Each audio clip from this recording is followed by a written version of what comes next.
Thank you for joining us. This is Paul Wilson. This is Chris Hemke. You're listening to the Diesel Performance Podcast. We're talking about heads. We're talking about L5P. Yeah. Is really what we're drilling into here. So, guys, all week we've been posting some of the older episodes about L5P. We did a lot of work with Gale Banks to study the L5P before it ever could be tuned. This week we've talked about the price and the cost of getting into tuning right now. We've talked about the comparisons of the bottom end of an LML versus an L5P. Absolutely. We've also talked about the 2.8 liter and how that coming to market was new to everybody, and how we kind of got to where we are today, where it's a very well-established platform. And it brought us into this really awesome, in-depth, very technical, very detail-heavy episode we did with Gale Banks about the L5P Top End. Yep. And since tuning is coming, that means turbo is coming, and that means injectors and everything all the good else. stuff. All the fun stuff is coming. And we just thought before you guys go out there and rush to blow your engine up, you should probably know a little bit more about it. So this one is for the L5P guys, huh? Yeah, I mean, just knowing the architecture, knowing what the valve springs, the push rods, flowing of the heads, which Gale documented very, very well. Absolutely. So we lean on him, kind of like the godfather of diesel, if you will. He's done his due diligence to allow companies such as ourselves to move forward and, kind of fine tune and push these things to not their limits, but the reliable limits. Absolutely. So let's give it a listen. L5P Top End with Gale Banks.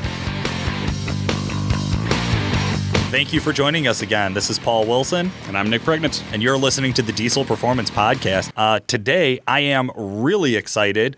We have Nick in the studio. Danny's out of the office today. So we brought in another big hitter. We thought, why not have Gale Banks back on to fill Danny's shoes? Hey, we'll trade Gale for Danny any day. How's it going today, Gale? It's going good. Glad to have you. Thank you. Excellent. Yeah, we are so glad to have you back on. Last time we talked a ton about the L5P. We talked about dynoing and a lot of other stuff. Today we want to dive into the L5P Top End, and we have a few other topics. Nick, I think you were going to kick us off with asking Gale a little bit about Duramax engine builds. I mean, we're the Duramax crew, right? So let's get on with it. We had an awesome episode last time we had Gale on. We really went through the L5P bottom end, we have a solid part of this episode devoted to the top end of the L5P, including the oiling system up through the pistons to the heads and whatever else new they got going on up top there that Gale's going to tell us about. But first, I want to jump back into a little bit of Banks technology stuff. And Gale has told us several times about his engine building history, about what Banks is up to, and I think we owe it to our listeners to give them a wider picture of what Banks offers engine-wise, right? So it's not just the Oshkosh platform. Banks is also building performance Duramax engines for ? Fill us in, Gale. Yeah, just about anything you'd want. Bonneville, drag racing, we're doing one for a pickup truck right now, which is an earlier Chevy pickup truck, which is a super turbo. In other words, a blower sticking through the hood with two turbos, one on each side towards the aft end, and it's using our marine intake manifold with a liquid-coupled intercooler core inside the manifold, and it's a ram tube type manifold, so it's a tuned intake manifold. Okay. That engine's kind of interesting because we're using our billet crank, Carrillo rods, and some prototype steel pistons in that one. In the Duramax builds, did I catch that correctly? I have two of them being built right now. Basically, a while back, Molly, or Mala, however you want to say it. I say Molly. That makes two of us. Yeah. Three. There you go. Yeah, well, I tell you, you go to Germany, and they say it both ways. Yeah. Depends on what part of Germany. So if it's okay to say Molly in Germany, I'll say it here. There you go. So those cats, they did the pistons for us back in the early 2000s for the Cummins 5.9 marine engine that I did. Now, just to stop you real quick, Gale, are these the Molly, the monotherm pistons, the two-piece with the steel top and the aluminum skirt? No, it's a one-piece steel piston. It's a one-piece steel piston, okay. Yeah. Sorry. Some of the medium and heavy-duty engines do use the mono. Yeah, our ISL has that two-piece style. Yeah. And it's a hell of a good piston. Yeah. This is a one-piece and as light as I can make them. So they built 4 sets using the forging for the Cummins. It had adequate material to build a bigger diameter piston out of it for the Duramax. Okay. So they built 4 sets, our valve pockets, our bowl type of thing that we've been doing in the Amalia aluminum piston. And 2 sets were sold off to 2 other companies to screw with. And then I've had 2 sets sitting around here for a while, but I haven't been able to get to the program. Mm-hmm. Now I've built 2 engines, they're customer engines, with billet cranks and Carrillos and the whole 9 yards. Steel pistons. These things are big. I mean, they're heavy pistons, right? I mean, isn't that the... Actually, the pin is much shorter, so and the piston's heavier. But you're saving on the pin. What we've done is the skirt. Geez, I wish this was a like YouTube thing. The skirt isn't solid. In other words, there's a gap between the skirt and the ring belt. Okay, I see what you're saying. Literally, you can see through the piston. It's like 3/4 of an inch of daylight where there's no steel. Okay. Where if it was aluminum, there'd be aluminum. So right underneath the oil control ring, there's a gap, and then you get to the skirt, which is lower. Yes. Okay. So that eliminates weight. The shorter pin eliminates weight. And if we did a proper forging, see, the inside diameter of the piston is accommodates the smaller bore Cummins. But we're doing a bigger bore with a small inside, so the wall of the piston is quite thick. We could get to, if we do a production version, it'll be lighter. You can cut it even more. Yeah, I see what you're saying. Gotcha. So we got a lot of heavy metal in the crank to counteract it. But we built one as a super. They're both going to be super turbos. One is a marine prototype that I'm doing on my own dime for the Navy. In other words, they're running the Cummins designs that we did, 15 years ago. Mm-hmm. And they are quite durable, but they're quite heavy, and they want a lighter engine. Okay. So you're banking on the fact that they like this one so much they contract with you for another? Yeah, I'm taking a chance. Yeah. But the other side of it is, I've got quite a following worldwide in marine. You know, we did twin turbo gasoline big block Chevys and sold them worldwide for 30 years. Yeah. And I kind of wound that down when we started pioneering the diesel aftermarket back in 80, 81. And kind of that took off, as you guys are part of it today. Mm-hmm. And so we have thousands of friends who are also in the business you and I are in. So, you know, we used to be alone in San Gabriel, California. So the point being that we want to make that steel piston production. I think that's the next step in how far we can go with a diesel engine. Yeah, you can run your 20-second blasts, and it's not going to change a thing. And I don't think in truck pulling, it might. It might. Yeah, no, I'm with you though. I mean, the marine markets. The steel piston's what you have to have the high horsepower marine market for the diesel, right? I mean, that's what you're getting at. Pretty much, yeah, pretty much, because we really run them. You know, you got to look. It's called duty cycle. Yeah. On the street, you're rarely at wide open throttle. Right. In a truck pull, you're at wide open throttle nominally 20 seconds. Yeah. At Bonneville, you're at wide open throttle for 90 seconds. maybe 2 minutes, depending on how fast you are. Mm-hmm. And then you turn around and do that again. You got to have gallery-cooled aluminum pistons at Bonneville. If you get away with what most really serious truck pull pistons have no oil gallery in the piston crown. You can't do it with a forged piston. And just so we're clear for our listeners, when you say gallery cooling, you mean that there's physically a passage within the piston that is internally cooling it. Yeah, and there's an oil jet on the engine. Early Cummins don't have this, and then about the time they went to common rail, that late 90s, I think, early 2000s, they went to cooling nozzle, right, where they spray oil up into a hole in the bottom of the piston crown. Right, instead of just spraying the bottom of the piston. Yeah, instead of just spraying the bottom of the piston, they spray inside the piston. It's a circular gallery that has a exit hole on the opposite side of the piston. So on the steel pistons, we did that as well, and we put 2.8 gallons per minute per piston into those pistons. Okay. So you think that's a hell of a lot of oil to flow through a piston crown in 1 minute. Yeah, for sure. And that's with steel pistons to keep them cool enough.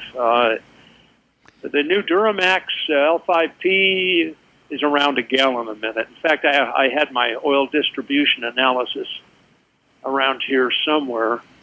Now, is that a peak load? Is that a peak RPM, or what? When you flow these things? Yeah, that's it. Stats? Yeah, we normally measure all that stuff at 3,150 RPM. Okay. In fact, if you hear an engine running in the background at full power right now, it's an L5P in dyno room number 1. Not a production engine, but we're doing a whole bunch of experimental oil system upgrades for a competition on the L5P. Okay. I can't find my oil system analysis, but it's a little over 1 gallon per minute. So you got 8 gallons, 9 gallons, 10 gallons a minute, just being injected into the bottom of the piston. And if I put you on the spot and ask you what the previous model year LML piston cooling, Yeah, around 0.7 to 0.8 of a gallon per minute. Okay, so a 30% increase, roughly? Yeah, 25, 30. Okay. The nozzles are much bigger in the L5P than they were in the previous engines. I'm kind of surprised to hear that they made that modification. I don't hear a lot about piston failures or any sort of heat issues with the LML. I'm surprised that they went up for the L5P. I wonder if that was just to compensate the extra power. The LML is 397 horsepower. The L5P is 445. Right there, I'd want more piston cooling. Yeah, it's a but there's overhead. Deal. The L5P has overhead. In other words, the structure of the engines supports a 20% increase in peak cylinder pressure. You can go 150 bar with the earlier engines and 180 bar with the L5P. The cylinder head bolts, there's 2 additional small cylinder head bolts. The main bolts are stronger. The wrenching pressure is higher. Head gaskets are upgraded as well, similar but upgraded. But a bar of pressure is 1 barometer or 14.7 pounds. Right. So they've gone up. It'll support 20% higher firing pressure. So just rule of thumb, that would take us from 400 or 397 to 480, and they're at 445. So unofficially, Gale Banks says GM's got 480 potential on this motor? Yeah, call it 500. That's where I would round it. And hey, guys, we're going to get right back to more L5P talk right after a quick commercial break. Hi, I'm Phil Grandinetti, Service Manager at Calibrated Power Solutions. As you probably know, we install high-performance equipment for your diesel truck. Twin turbo kits, dual fueler kits, injectors, our stealth turbos, our DT750 and DT1000 transmissions. But what you may not know is that our techs can also diagnose and repair most of the systems on your truck, including electrical, starting and charging, AC, brakes, ABS, steering, and suspension. So please call us if you're having issues with any of the systems on your truck. We will help you through the process of diagnosing and repairing the problem. You can reach us at 815-568-7920. That's 815-568-7920. And we're back with Gale Banks. Really excited, digging into more L5P talk. This should be really good for us here. Nick, I think we were just starting to transition here and to talk a little bit more about L5P stuff. Yeah, I like what you're saying there with the higher cylinder pressure, Gale. And I want to take our discussion about the steel pistons and our oil cooling and the piston upgrades on the L5P. And GM has talked about this laser remelting on the bowl of the L5P. This not a process I'm familiar with. Seems interesting. Anything to it's no secret in the Duramax world that piston failure is usually right on the lip, right in that peninsula area and on the recumbent bowl. Looks like GM's on course to correct that. Any thoughts? Yeah, even the radius they screwed with the radius of that as well. The more generous the radius, the less fragile it is. In other words, it doesn't come to as fine a point, so to speak. Yep. But there's a balance between emissions and that radius. Okay. So they wanted the proper radius for their emissions numbers, and they still wanted to make good power. The injected fuel impinges on that. And when you really inject a lot of fuel and go real rich on your air-fuel ratio, it gets quite hot in there, and it'll burn back the piston right at that lip, so to speak. Yeah, we've seen erosion right there on that lip on engines Yeah, and you know where the openings are in the injector nozzle. Yeah, exactly. When you tear the head off, you can see them outlined. Right. So sometimes that's where the pistons burn back. So the laser remelt. See, these pistons, to have the cooling gallery in them, they have to be castings. Right. So they also looked at steel pistons. I don't know if that's published, but it is now. And they made this decision to stay with aluminum, but do the laser remelt. And what it does is it just reconfigures the molecular structure or the grain structure in the aluminum in the area where it's been remelted.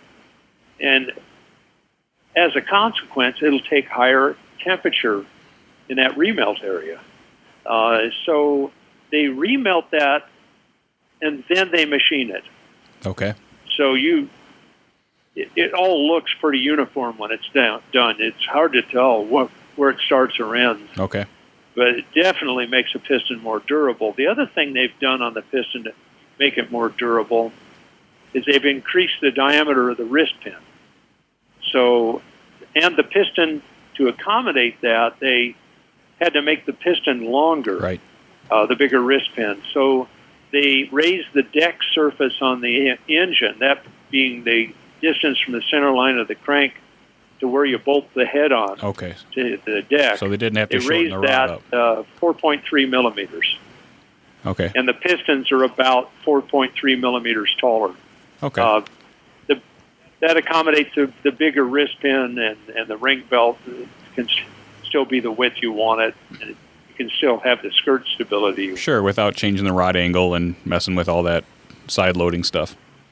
Yeah. Now, I don't know that the pin center line is exactly where it was, but the rod angle is so close. That's a function of the length of the rod. Right. But it's just damn near identical to the earlier engines. Okay. the tall deck is something I like because it allows me to do my crankshaft with a full radius counterweight. Why is that a benefit? Well, I like to zero balance the engines. In other words, if I'm going to turn them in the marine engines where we turn them in the 44 to 46, 4,800 RPM range maximum, the counterweights, we still put some internal weight in them and lighten up the outside counterweights in the flywheel and the front damper. What happens with a heavy counterweight at high RPM, especially on the nose of the crank, is it bends the crankshaft while you're running. Okay. Here, I'll give you another little piece of information that's not common knowledge. Take a counterweighted. There's different counterweights. You know, LLY, LBZ, LMM, LML. The counterweights vary somewhat, but using the average counterweight at 6,000 RPM, you have a 7,200 pound bending load on the nose of the crank.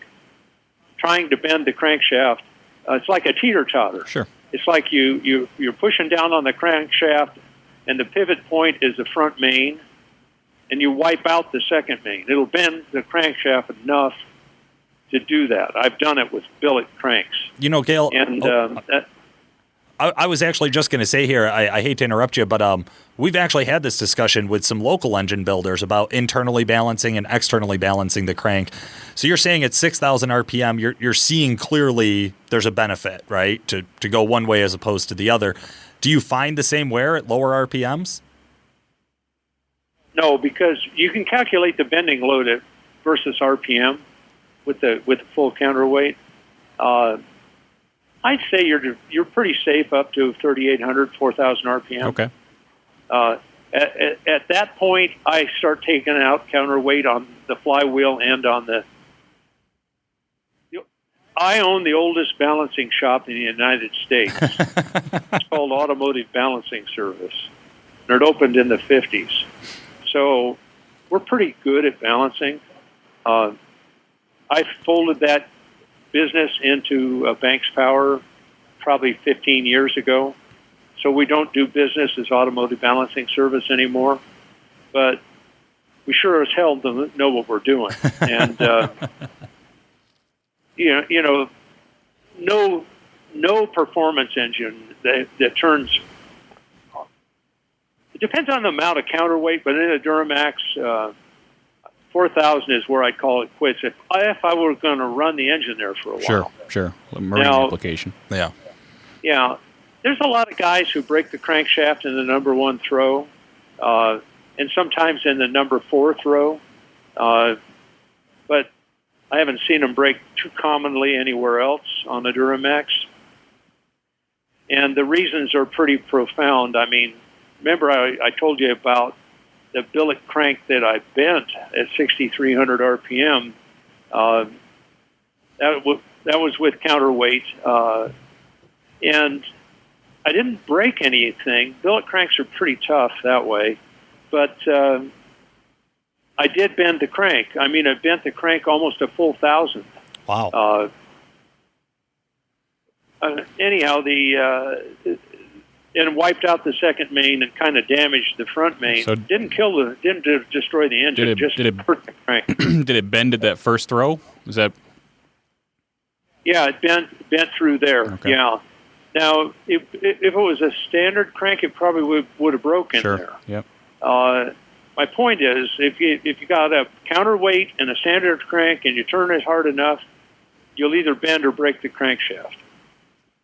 Now, the second reason guys break crankshafts is not the firing order. Okay? It's not the firing order. You guys change the firing order on Duramaxes as if it's some form of magic, and all they do, a Duramax, if you look at, you got to ignore the cylinder numbering and just look at the cylinder location location as they fire. In other words, a small block Chevy fires like a Duramax, and a big an LS Chevy fires like the alternate firing order that guys put into Duramaxes. Mm-hmm. They act like they've created frickin' magic when all they've done is move the firing sequence of the engine to the same as a gasoline LS small block Chevy. That's it.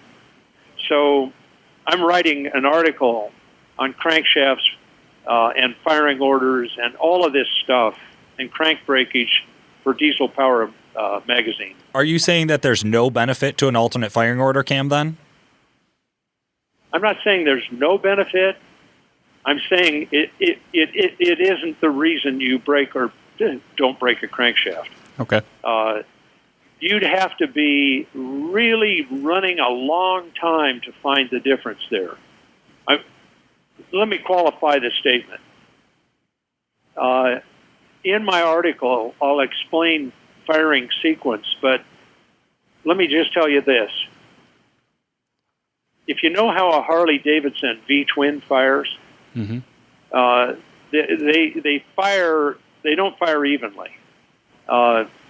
If you look at firing on a V8 engine, there are 3 bays that fire 90 degrees apart, and 1 bay that fires 270 degrees apart. And all you're doing by changing the firing order is you're moving that odd bay from the front to another location. So check that. You're moving the odd bay to the front. It'll all become clear in my article because I'm doing it with some illustrations. But the other reason guys break, the number 2, maybe the number 1 reason, other than counterweight, I'd put counterweight number 2 because a lot of guys are breaking cranks and they're internally balanced. The second reason it would be counterweight. The first reason is vibration damper. Aftermarket vibration dampers or OEM vibration dampers in a performance application. First of all, an OEM vibration damper is tuned to a certain, if you will, vibration point in the RPM range, which is the worst point. Okay. So what we do is we measure the crank position in the front and in the rear while we're running on the engine dynamometer so we can measure crank twist. And I usually don't want the twist in the crankshaft to be more than a plus or minus a quarter of a degree of crank angle. You with me? Yep. Okay, so what do I do? Well, we've been designing our own dampers, and the Horschel brothers have been making them for us for a long time. They're viscous dampers. And we either have a steel or a bronze inertial ring inside of them, and we can tune them. Secondly, they tune for very broad band. They're with a rubber coupled vibration damper, whether it's got a bunch of O-rings and made by an aftermarket company, or it's an OEM damper with a solid sheet of rubber. They are very specific to a given speed and a load of the engine. If the O-rings are melting in the damper, and that's what happens a lot of times with these aftermarket O-ring dampers, you're not going to have a very good crankshaft life. Forget about it, right? If the elastomer is breaking down. In any endurance engine, we do not run rubber coupled dampers. They just don't live. And they're very specific to 1 RPM. So the minute you change the pistons or the rods, or you turn the engine a higher RPM, or you make more power, we do a thing called a mass elastic calculation. We look at the weight of the pistons, the rods, the pins, the the bearings, the rings, the RPM, the diameter of the journals on the crankshaft, the mass of the torque converter. There's all kinds of stuff that goes into our mathematic calculation. And then we build dampers, prototypes, that should solve that situation. And we'll build one right on target, and then we'll go, maybe we'll build 7 different dampers. 3 each side of the target, and 1 right on target. Then we go on the engine dyno with this specific crank and everything else that we're running, and we measure the twist in the crankshaft at various orders, vibrational orders. First order is the speed of the engine, and then you go from there. Firing order, firing sequence.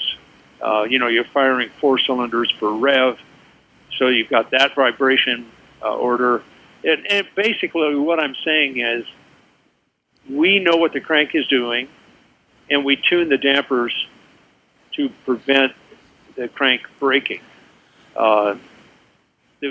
The crank's like a big, long torsion bar. It's anchored with a torque converter on one end and the flywheel mass. And then in the front end, it's super flexible. So the damper helps damp that flexing on the front end. That's basically how you keep a crank alive. You have a proper vibration damper. Guys who run blown engines with just a crank hub, a blower drive hub, and no damper. I did that at Bonneville before I knew better in a small block Chevy and broke a crankshaft. In another one, it shook so bad that the oil pump broke off the engine and killed the engine. So quick, I learned about crankshafts and dampers, I don't know, 40 years ago. School of Hard Knocks. How do they look in the L5P? Do we have some pretty solid groundwork from the OEM on that platform? Yeah, you know what's kind of interesting? We ran our mass elastic and our damper design, maybe a year ago, and the crank is a lot stiffer because the rod journals are so much bigger in diameter, and the crank stroke is the same. Really? And the rod journal to main journal overlap of those two diameters is increased over the earlier cranks. So the crankshaft is a bulletproof mother. And they've done coined or rolled radiuses instead of full radiuses. We talked about this, I think, the last time we talked. Yeah, for sure. So the crank is a lot stronger, but the entire calculation came up very close. Oddly, we're making more power, so we're putting more twist into the crank, so our damper is very close in design to our earlier one. It's got a different counterweight because we build one that can replace the stock damper, as well as we're building them for with no counterweight in it. We're coming out with a whole line of performance Duramax dampers. Okay. And so what are you guys using instead of the O-ring? Like what? I'm trying to get my head around. Is there any elastomer? Is there any, right, like how, can you fill me in on that? Yeah, the inertial ring, which would be the outer part on a conventional damper with a rubber, there's no rubber. You have a ring inside of a housing with a silicon fluid filling the housing between the ring and the housing. Okay. So the mass of the ring, the gap between the housing and the ring, and the viscosity of the silicon are all tuning points. So they're very tunable. Sure. Not in the field. They're very tunable in development. Right. Well, you wouldn't want somebody changing oil in their damper. No. In fact, there's a fill and a vent port on the face of the damper that gets welded closed. Come on, man. I can do it. I'm fine. I'm good. Yeah. Here, let me drill this out. I'm going to put a little 5W40 in here. Right, loosen it up a little bit. So, yeah. You know somebody would run two-stroke. Anyhow, a lot of the bigger diesel companies use viscous dampers. It's very common there. They just cost more. That's the problem. Yeah. So we get this crankshaft So we're failure doing figured out, and then we get the steel piston, and we get the remelted bowl figured out. I mean, what is what is next, right? The bottom line is we're also putting a bowl pattern on the front of the damper so you can drive stuff. Okay. Like a supercharger or a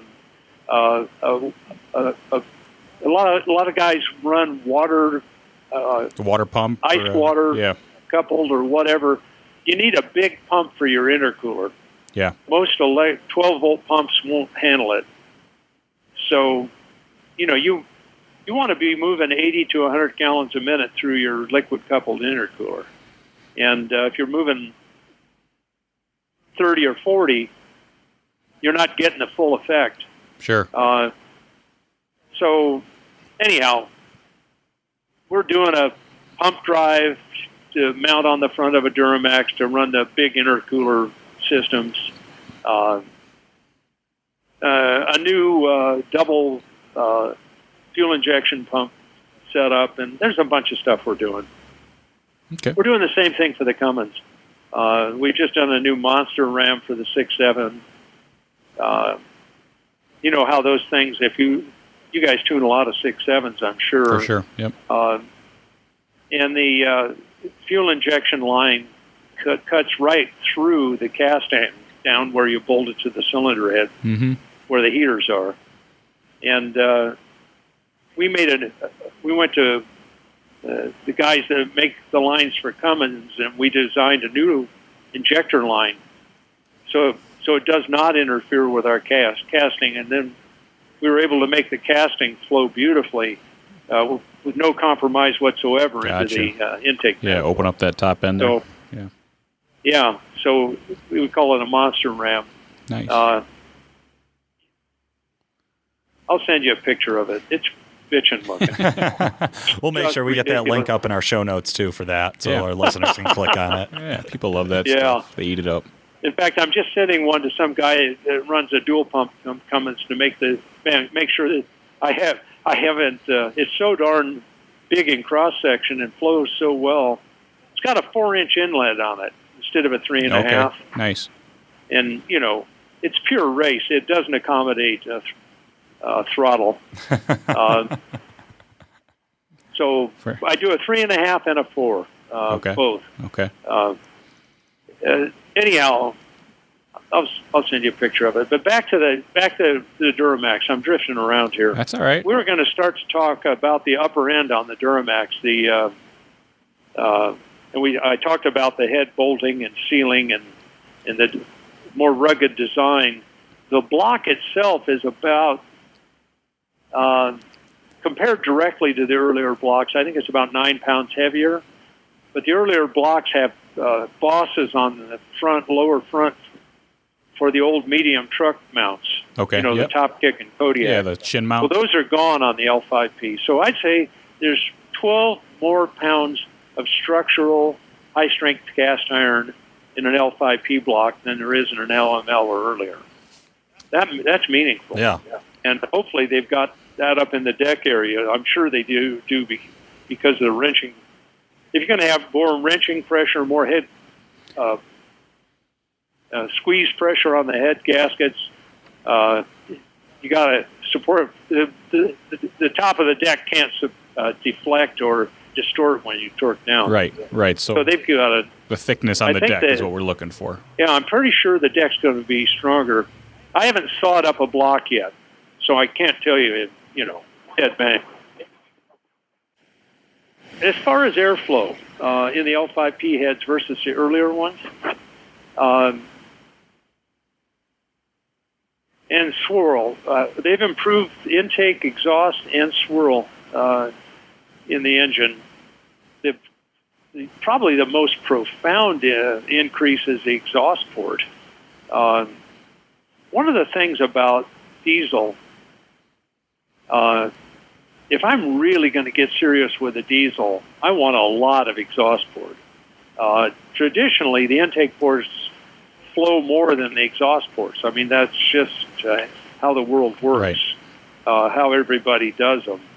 I always like to try to get here's the deal. You push the air in, so to speak, boost pressure pushes air density through the intake manifold, around the valve, and into the cylinder. The only thing that pushes the exhaust out is the piston. In other words, you take a lot of energy or power out of the crankshaft to push the piston up the bore on the exhaust stroke. So I don't want to compromise that too much. So I try to get the exhaust port to flow very close to what the intake port flows. Yeah, I mean, we're already fighting against the turbocharger and drive pressure in the manifolds. Why fight around the exhaust valve on top of that? Yeah, all of the above. On a lot of engines that I've done that are pure race at very high output, the exhaust and intake valves are the same size. And the exhaust port probably flows 90% of what the intake port flows. That's a bold statement, Gale. So in the case of and I'm looking right now at the flow on the ports, if you look at 600,000 lift, which is not where the engines are, the intake port on the stock head is flowing, let me go to the table here and I'll tell you. The intake port is flowing 206 CFM. This is combined? And this is done on a SF, 1050 Superflow, the big Superflow bench. Okay. This is both ports on the intake, right? This is combined. This is combined intake port flow? Yeah, this is, yeah. Okay. Yeah. So 206 on the intake, on the L5P, and 186 on the earlier heads.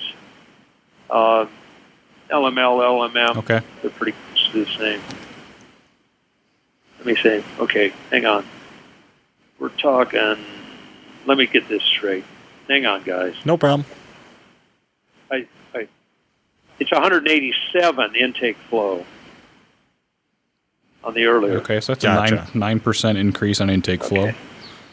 Now, you go to the exhaust side. The exhaust flows 186 at 600 thou on the L5P and 144 on the earliers. Wow. That's a big jump. Yeah, that's what I said. That's a big jump. Valve size is still 31 millimeters on the exhaust and 33 on the intake. So to put that in perspective for the listeners, that's a 9% flow increase on the intake side and a 30% flow increase on the exhaust side. I mean, that just completely changes the ratio too, right? Yeah, I'm comparing at 600,000 lift, and so the in valve's reality, out of the way, the stock engine doesn't lift that much.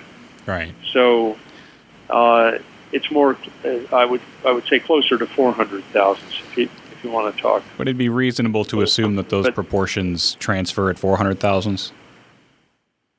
Yeah, it's pretty good. I mean, the intake is.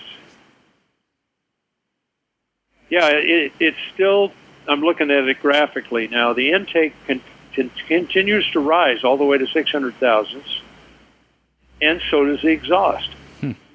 So if they wanted to give the thing more lift down the road, the head would accommodate you with more flow. Right, so it's cam limited.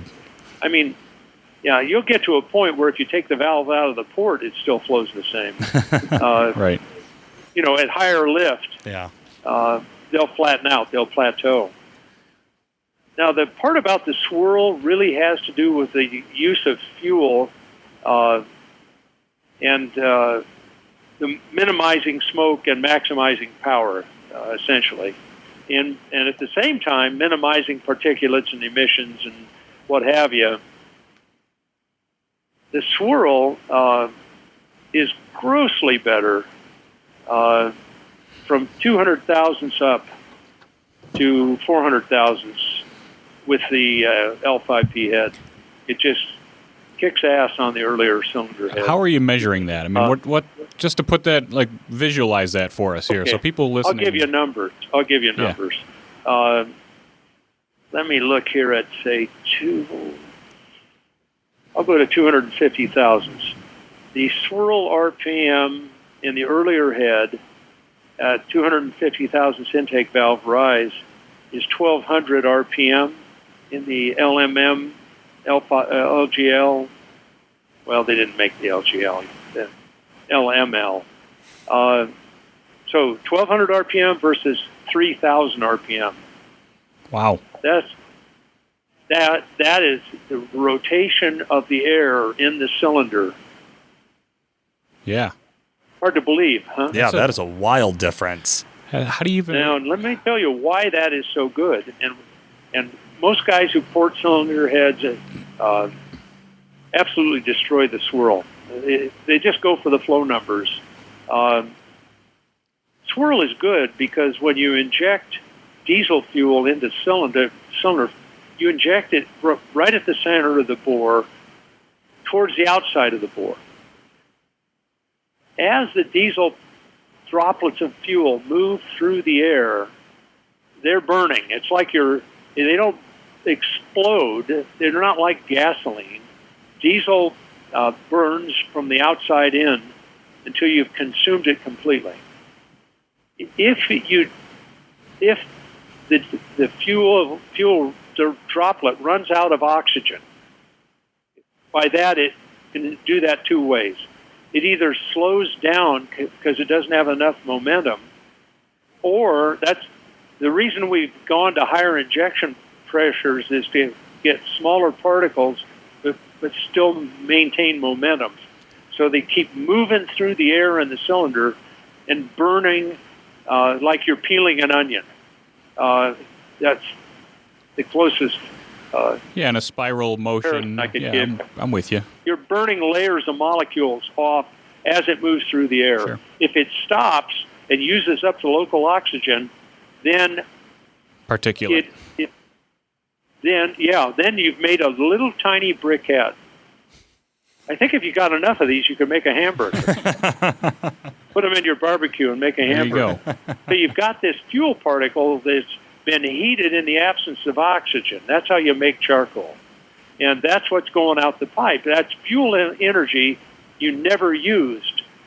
So to keep the fuel and air mixing in the Swirl RPM, you have a straight plume of fuel and you have rotating air. Secondly, as the air rotates, the density centrifuges out towards the cylinder wall. So you're injecting into the density, into denser air with more oxygen in it due to the rotational speed. It's like a ride that they used to have at the Pike down at Long Beach here, where you got in this big cylinder, Gravitron, and it started rotating and your back was against the wall, and then the floor dropped 10 feet. Yeah, and then and you're just looking at the floor 10 feet below your feet, but you're stuck to the wall. The whole place smells That's what like a bar happens with bathroom. the air, and you're getting it now. So the whole deal here is Swirl is a good thing. Right. It's part of making power, and these guys are so jonesed over the flow number that they've screwed up the cylinder head, and you're rolling coal and thinking you're cool, and you've lost 50 or 100 or 200 horsepower. It's not cool. Yeah. Horsepower is cool. Smoke is not cool. So, Amen. I'm just saying. So, these guys at GM did a number on this cylinder head. It's really good. So there. And I haven't told you the best part. The exhaust port flows better too. I'm loving that. That's going to give you more horsepower as well, especially if you jack it up. We haven't even put big valves in this thing yet, and we got an improvement. The point is, what happens when we get in and start doing some experimental ports, and ultimately CNC some of these things. I hope you don't It's gonna screw the be swirl pretty- up. That's the deal. I'm not going to squirrel the squirrel up. I'm not going to screw the swirl up, and it's going to be. It's hard to maintain it. You've got to. There's a lot of handwork developing a port. You know, on and off the flow bench, it's quite a chore. Yeah. But one of my Cosworth guys is really good cylinder head development guy. So, and we've done the swirl thing on the current engine. Sounds like being able to measure it and being able to validate it. I mean, that's, you're ahead of the game right there. Yeah. You know. Well, we measure it two ways. We also measure what I call swirl torque. That's the actual force of the swirling air. Okay. And that's measured with a different device. But when I identify more with the swirl RPM. That's the measurement I like to work with. So this has a lot to do with the way that the port is shaped and how it interfaces with the chamber, right? I mean, that's the swirl's all about, is the radius on the port or the curve of the port. Yeah, and generally you've got what I call a mass flow port and a swirl port. One of them, if you study how the ports come into the chamber, the combustion chamber, or into the cylinder in this case, combustion chambers in the piston. One of them is kind of tangential to the OD of the bore, so it's really giving you a velocity, and the other one is more towards the center of the bore. So that's the mass flow port. Right. One of the things I've done with my marine intake manifold with the individual runners is set it up to put a butterfly in the mass flow port to really kick the swirl in the ass right up at lower RPM and lower valve lift. Okay. And then open the mass flow port. That's something we did, I don't know, 12 years ago when we first did the manifold design. But we've never put the butterflies in. But it was kind of cool to see that the little VM Motori V6 does exactly that. It does exactly that. It validates what we're wanting to do and never did. Yeah, so they have a dynamic change on swirl versus mass flow, whatever. Yeah, they have butterflies in the mass flow ports. Okay. That open up once you get going. So here's the part I wanted to get to. If you look at all the earlier heads, the ports come right up to the gasket surface, and then you have an intake clamshell or manifold. Right. That is the standard piece that comes from GM. If you're hot rodding your Duramax, and that is still there. I mean, there's aftermarket versions of them too, but most guys are using stock head, stock intake manifold, or a stock head that's been ported in the stock intake. Very rarely do we not use clamshells or not see clamshells. That's it. Now the point is, the cross section of the clamshell is all the flow area you have to the end ports on both ends. Yep. From roughly, the air enters roughly in the center on the earlier engines. On the LML, the air enters in the front and near the front. But the clamshell, I haven't measured it, but visually it has greater cross section. But so does the head. In other words, the ports don't come up to the gasket surface. There's all this additional, if you will, feed area to all the ports towards the back of the cylinder head. Okay, so they're recessing the head. Now, gotcha. So what I told the guys in the cylinder head department was, how about we flow these heads and compare them with the manifold clamshells on them? That's going to be where I think the L5P is really going to blow the earlier ones away. Yeah. So I'll have that difference probably in the next week or two. We're running so much dyno work and oil pan development right now. It's pretty wild. Well, that's a clever design. I mean, space is at a premium in the L5P. You know, space there's a lot going on top of that engine, and to be able to add plenum volume by milling the head down on the intake side. Well, here at Banks, we are just airflow nuts. You know, we're all about the density, all about the airflow. That's the key to everything. That and Swirl. That's how we do it. But I think the thing here is we're also becoming damn expert at crankcase air oil dynamics right now. We're doing a new upper and lower oil pan. The upper oil pan is aluminum and has a kind of a tray in it, and the lower oil pan is steel. For motorsports and for marine and for military, we're doing a commercial off-the-shelf upper and lower oil pan. And if you're doing twin turbos or whatever, it's got an oil drain back port on both sides. Nice. So you do parallels if you want. Yeah. You can do turbos on either side of the engine, and you got a place to drain the oil that's real convenient. Yeah, that's awesome. And also, we're doing the tray in the upper oil pan casting more like I would do on a racing engine, semi-dry sump technology on a wet sump.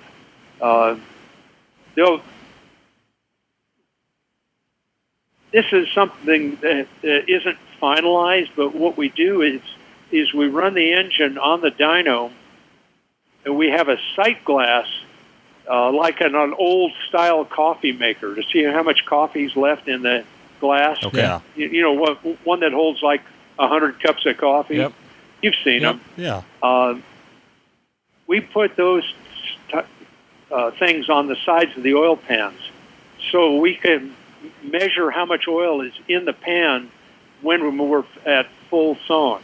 Right. Yep. Also, we're measuring the oil level in the rocker covers. Okay. And how well the oil drains back from the rocker covers through the 4 drain back ports in the block on each side. And the L5P has a breather at the left front of the engine that is really scientific, really sexy. It uses boost air. First, it centrifuges the oil-air mixture, and then what drops out of that little centrifuge section goes into a little sump in the breather, and boost air is used to blow the oil back into the rocker cover through a little jet. You ever see a deal where you use a thing you put on your garden hose and you can pump out your basement with that? Have you ever seen one of those? Yeah, like a Venturi kind of thing almost, but... Yeah. Okay. Yeah. So this is that kind of deal, only it uses air instead of liquid, and it sends the vapor, what you've collected out of the vapor, straight back in. So the air that goes, the blow-by that goes into the compressor inlet is free of oil. Yeah, and that'll make sense. Dry. Guys who have owned Duramaxes in previous years, you look at intercooler tubes around clamps and hose discharges. 200,000 miles on a truck, and there's, you know what I'm talking about. There's oil coming out of every single intercooler pipe connection. Yeah. So you won't have that on the bottom L5P. line is, when you oil down the intercooler, inside the intercooler, it doesn't intercooler. It's not as effective. It damps out the heat transfer capability. Yep. You don't want oil in an intercooler. Right. So this is going to be the most immaculate setup you've ever seen. But if you're going to drive the power way up, I'm afraid you're going to overwhelm it. Okay. And if you overwhelm it, there could be some consequences. And this is something we're working on very strongly right now, because if you overwhelm it, then you bring oil, the oil, how should I say this? You get to a point where you might ship a little oil into the compressor. Okay. And that's what we're determining right now. We're running all different kinds of speeds and loads. We're trying to get more oil out of the valve covers and down into the sump where it belongs. Mm-hmm. This isn't a problem on a stock truck at all. This isn't a concern on a stock truck, period. Right. This is not a 445. My concern problem. is how much blow-by can I go, volume can this thing tolerate? Yeah. Right now we're measuring our blow-by rates are maximum of 5 CFM is our blow-by volume. And if you put in custom pistons with looser skirt to wall and, blow by more by the rings, let's say, perhaps, Yeah. you're going to overwhelm the capacity of the breather. So What we're working on here at Banks is a better, if it's necessary, cure for the breather on a hot rodded engine. So you're going through the hassle of doing this upper and lower oil pan and re-engineering the wet sump system. Is this the type of system where guys maybe put this on a Chevelle or a Nova or a car with a different front cross member? I mean, you got to see the crate market. That's what this is. This is a rear sump conventional looking oil pan. Okay. The pan is cast aluminum. The lower and upper are both cast aluminum. We increase the capacity to nominally 12 quarts. I think stock is 10. And I'm setting it up to separate the oil and air. The way the tray is shaped, it's like a kick-out oil pan on a drag race engine. Okay. Yep. We're using that type of technology, Yep. but a much more refined design. There's what I call the up windage side of the engine and the down windage side of the engine. Yep. As you look at the engine from the front, it's rotating clockwise. So the down windage side would be The driver's side. on the right as you're facing the front of the engine, and the up windage would be on the left as you're facing the front of the engine. On the up windage, so the oil and air wants to leave the rotating crank assembly. We have a curving bottom in the upper oil pan that takes it and it curves about a 3/4 inch radius. Then you have a flat section at about a 5-degree down angle. Then it flows into a slot on the up windage side that encourages it to go into the pan, into the sump. And then there's air bleeds on the other side. So you have it rotating clockwise, the air and oil rotating clockwise above the tray and counterclockwise below the tray. And hopefully the oil drops out of the air in the sump and only air comes back by breather slots on the other side of that tray. So far, our performance is equal to or better than the GM design. But the GM design has to clear the front part of that steel oil pan is real narrow. I think it has to clear the front differential on a 4x4. There's a bunch of chassis-related constraints there. Yeah, there's stuff going on that is compromising the performance capability of the bottom end oiling system. So we're doing a full-on competition setup. And yeah, go in a boat, go in a Chevelle, go in an early pickup. The depth of the front of the cast pan is high enough to clear front cross members and those earlier things. Okay. So, yeah, we're after it with a vengeance. That's great. That's what I like to hear. Yeah. I mean, the aftermarket needs, in my opinion, the build market and the build, engines for build, right? Like put an engine together, build it, crank, pistons, the whole 9 yards, tear your LML apart or tear your LBZ apart or whatever. It's a process. The truck's down for 3 or 4 months, whatever. I see this, the L5P looks like a really strong foundation to have a factory-built engine, to know the quality is there, to know the assembly quality is there, to have it engineered and ready for a certain power level. The crate market engine, I feel, is primed. It's ready. Yeah, we were starting to see more and more swaps these days, unique builds. Yeah. Guys are doing crazy stuff. Obviously, we've had guys like Nathan Mueller on who did the Duramax Camaro. We've had on Eric Swanson from Duraverb. It's starting to become something that's really desirable for the end users. Guys are really starting to look, what can I do? And like you said, it's like if you think a regular motor build project is a long project, like just wait until you try to do a swap into something else. Yeah, I mean, if you think your LS1 build or your small block Chevy build took forever, I mean, wait till you build your Duramax. You know what I mean? I feel like everyone we deal with, it's the machine. It's not a small block Chevy. Right, exactly. Exactly. That's for sure. Yeah, so what's going on here currently? Diesel Power Magazine is using Banks power to showcase the L5P. In the May issue of Diesel Power will be a teardown. I think there's 65 photographs in that. It's online right now. If you go to trucktrend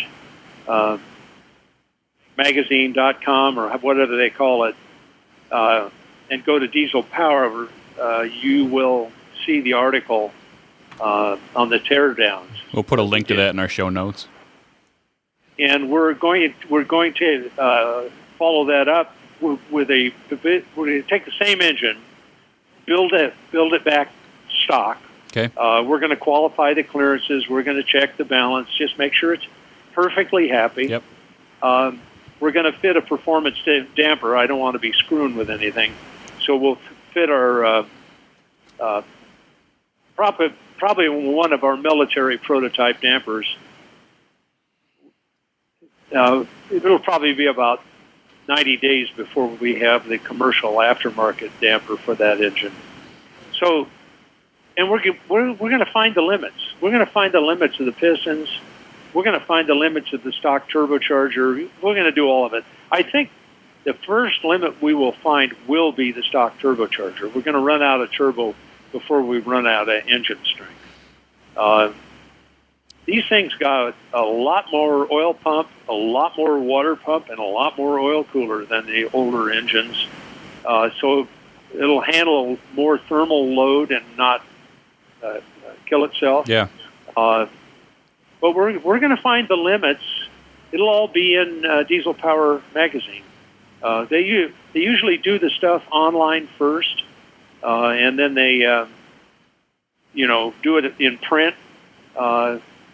But online, you get way more photographs than you can in print. Right. They're going to have to kind of cut back the photos in print, I would imagine. I want to turn you back just a little bit. We went all the way up the L5P on the air handling system, with the exception of the turbocharger, and you just kind of touched on it a little bit.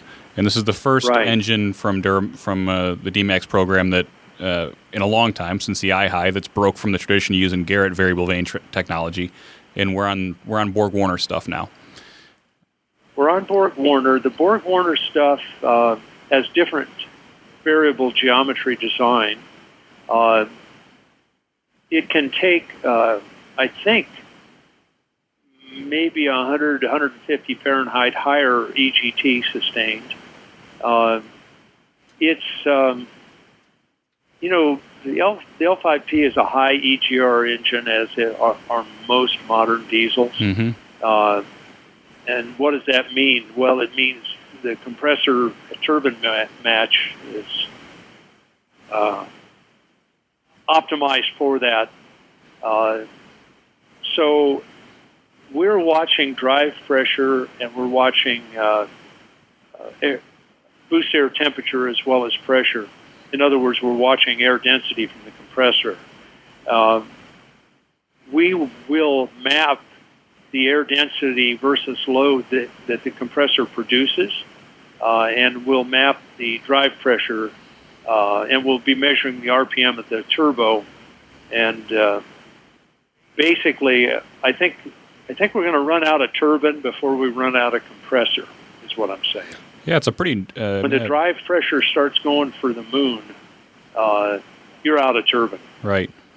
Now, when you guys are doing this especially mapping... if the boost isn't going up much. So the bottom line here, we'll find the limits of the turbocharger, and we'll publish all of that. All that stuff will be both on our Facebook page, which is Banks Power. All the stuff we do on this, I want to get it out there so guys are hot rodding these things and having fun with them.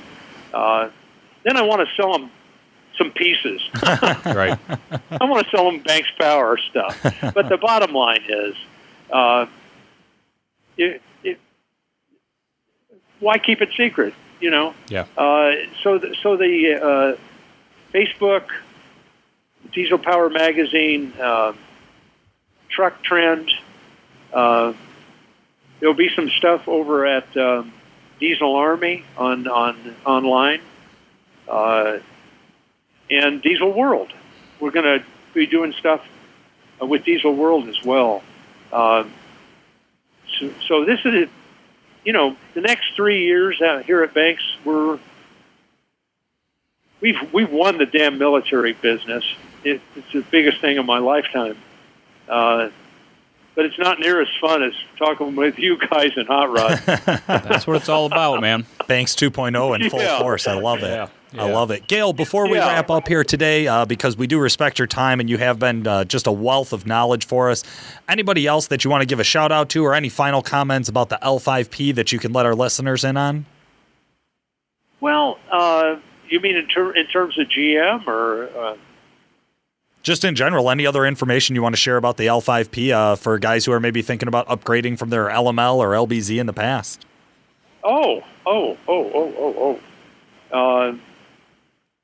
There's never been a Duramax as rugged as this thing. Guys will talk about the tank hanging down underneath the truck as a big negative, for the urea injection, but stuff like that. But one of the coolest things the guys have done is their cold air hood. To me, and I put it's on my my personal Facebook page is Gale Banks Turbo. Gale Banks Turbo. And sometimes I put stuff up there that's not on the company site, Banks Power site. I went to an introduction that GM did out here some months ago on the L5P. They had 3 dynos set up in this old warehouse downtown LA, and had all magazine people in there, and they had a chassis dyno shootout going on, all kinds of stuff. It was a fun evening. That's the first time I saw that cold air hood set up. They bring the air in on top of the hood. They have an air-water separator hanging under the hood on the driver's side of the hood, kind of a plenum. They have a duct that goes across the hood and into the intake air system on the left or passenger side, and pardon me, the right as you sit in the driver's seat side. And it's a pretty nice cold air system all around. I'm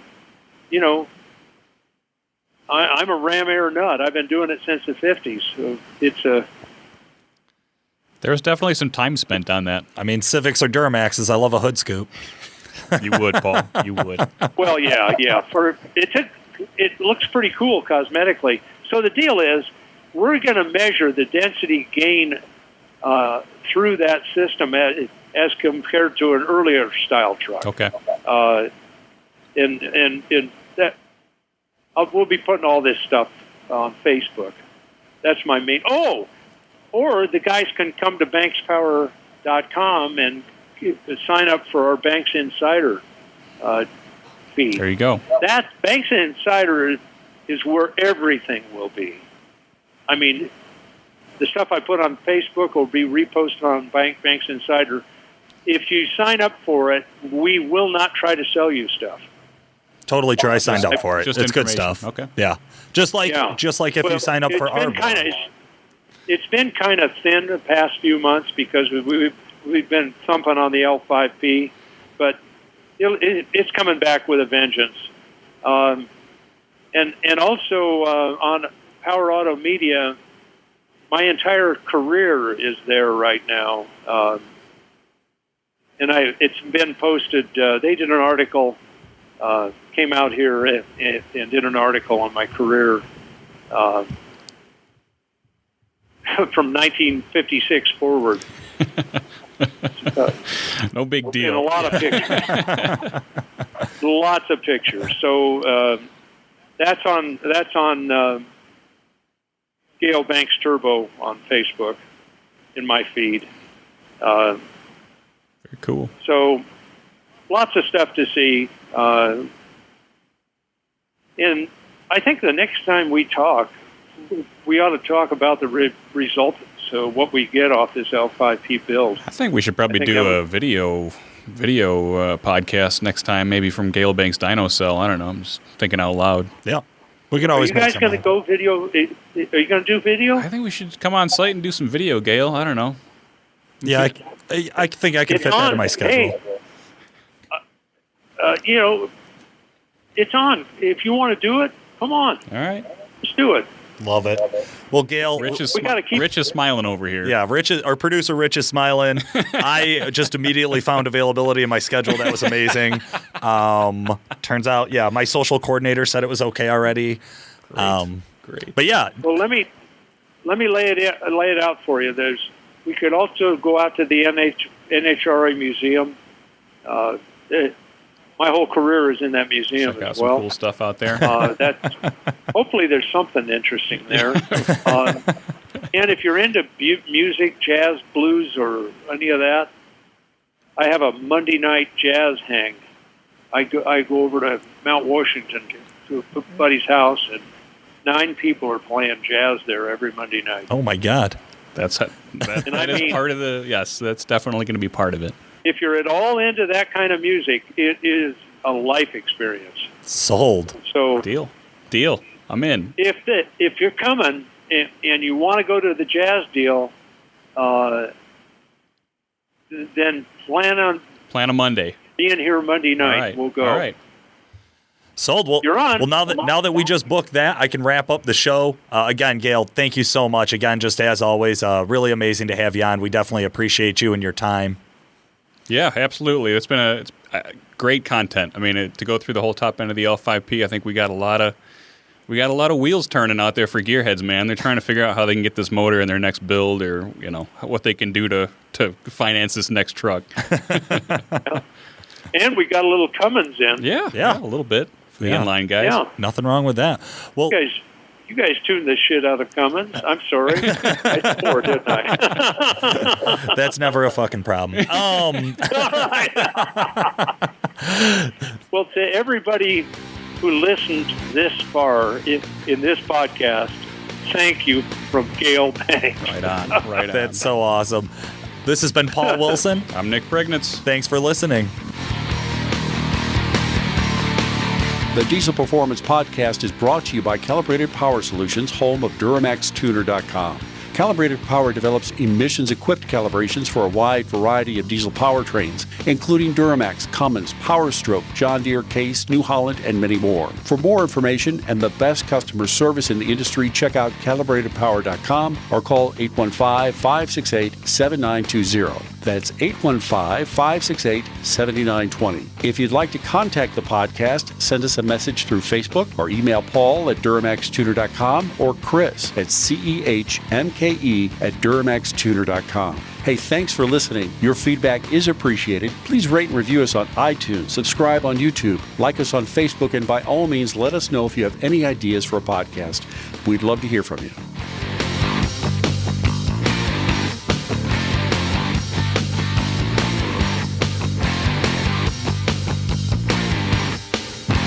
Today, I am really excited.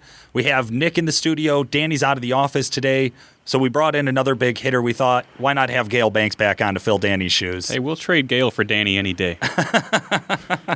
How's it going today, Gale?